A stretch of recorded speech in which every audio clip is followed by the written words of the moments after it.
மகர ராசி அன்பர்களுக்கு இந்த வாரம் முருகர் சொல்ற மெசேஜ் என்னது மேம்? மகரம் இவங்களுக்கான முருகர் மெசேஜ். முருகர் இவங்களுக்கு தரக்கூடிய மெசேஜ் என்ன அப்படின்னு பார்க்கும்போது, இவங்க லைஃப்பில் எது நடந்தாலும், எது எண்ட் ஆனாலும், இல்லை எது புதுசாக தொடங்கினாலும் சரி, அப்போலாம் இவங்க வில்பட்டி வெற்றி வேலப்பரை நினச்சிக்கணும், வழிபாடு செய்யணும். ரெகுலராக அவரோட சன்னதிக்கு நம்மளால் போக முடியாது. ஏன்னா அது ஒரு மலையில் இருக்குது, கொடைக்கானல் மலையில் இருக்குது. ஸோ ஆனால் வீட்டில் இருந்தபடியே இப்போது டெய்லி கூட மார்னிங் எழுந்துக்கும் போதும் சரி, அந்த நாள் முடிவடையும் போதும் சரி, இந்த வெற்றி வேலப்பர் முருகரை நினச்சிக்கிட்டு வேண்டிக்கிட்டு அவங்க அந்த நாள் தொடக்கமோ முடிவோ அதை மேற்கொள்ளணும்.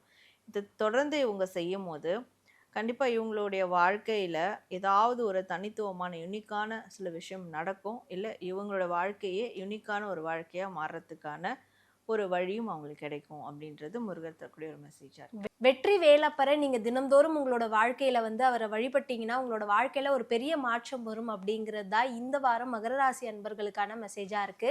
இந்த வீடியோ பார்த்துட்டு இருக்க நீங்க மகர ராசி அன்பரா இருந்தீங்கன்னா மறக்காம கமெண்ட் பாக்ஸ்ல ஓம் முருகா அப்படிங்கிறத கமெண்ட் பண்ணிடுங்க.